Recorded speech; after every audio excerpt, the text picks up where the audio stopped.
When we think about the greatest underdog stories in history, we think of the Battle of Britain or Rorke's Drift, but we don't think about the siege of Bradford. And yet when it came under siege during the English Civil War, a group of untrained volunteers managed to hold off against an army of trained soldiers twice their size. So let's look at this part of Yorkshire's hidden history.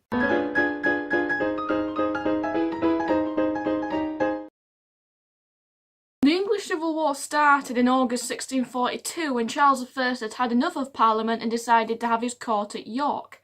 But by October, many Royalist areas in Yorkshire were being raided by the parliamentarian strongholds of Selby, Hull and the Wool towns of the West Riding.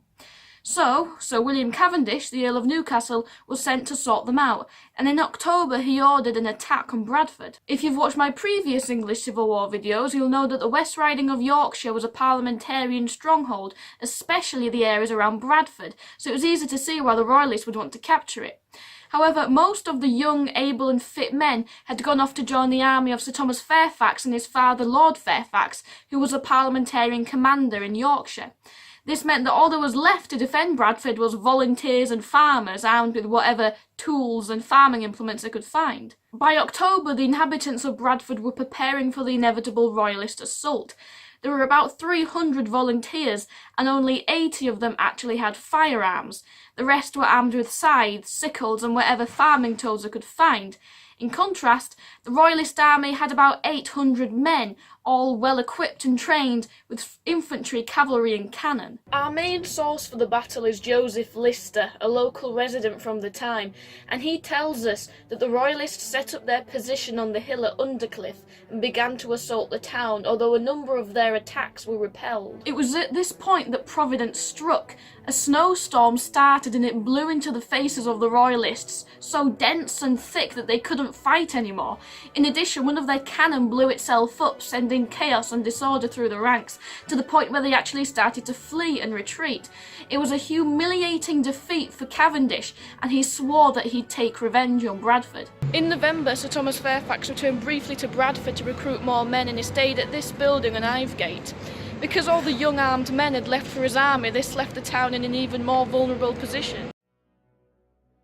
By December, Fairfax and his father were at Selby, having been driven from Tadcaster by Cavendish, who also captured Pontefract.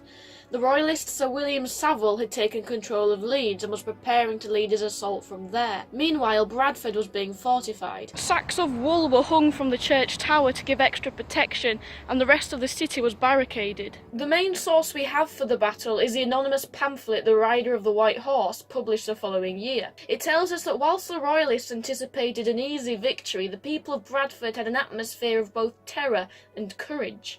Many people fled Bradford, believing the siege to be futile, and yet the day before the battle, when Savile sent a rider to the town, threatening to burn it if they did not surrender and give the army a large sum of money, the people refused. On the Sunday morning of the 18th of December, both sides prepared for battle. Savile had almost 1,000 men and placed them on the hill between Barker End and Undercliff. These were infantry, cavalry, dragoons and cannons, and the fighting started when a troop of soldiers attempted to capture houses close by the church. The best of the volunteer musketmen were positioned on top of the church tower, with the rest dotted around the town. The author of the pamphlet describes the houses as being about 30 feet away from the church, or perhaps they were here, by the Broadway.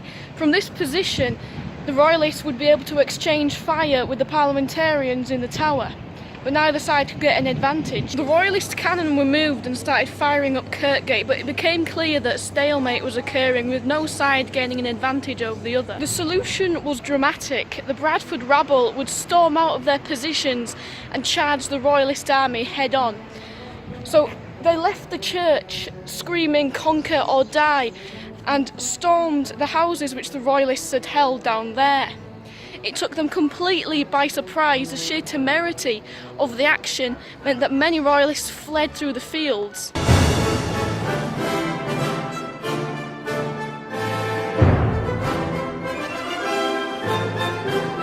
So many Royalists were killed on what is now Vicar Lane that at the time it began to be called Dead Lane. Now, it's an urban myth that Sir Thomas Fairfax had led the defence, because he wasn't actually in Bradford at the time. Instead, the whole thing was led and orchestrated by the ordinary people of Bradford. These 300 volunteers, these poorly armed, untrained peasants had successfully beaten off a trained army which outnumbered them almost 3 times to 1. The news of their courage and bravery and victory spread far and wide, and it tremendously boosted the morale of the parliamentarians in Yorkshire. This was their finest hour. Details of the casualties are hard to find, but what we can be certain of is that however many were sustained by the parliamentarians, there were far more by the Royalists. And what's even more astonishing is that due to the poor standard of gunnery at the time, despite the continual bombardment by the cannons, reportedly not a single one managed to hit their target. Some of the defenders were ruthless. Even though some Royalist officers had surrendered and begged for mercy, they were killed anyway and had their bodies looted.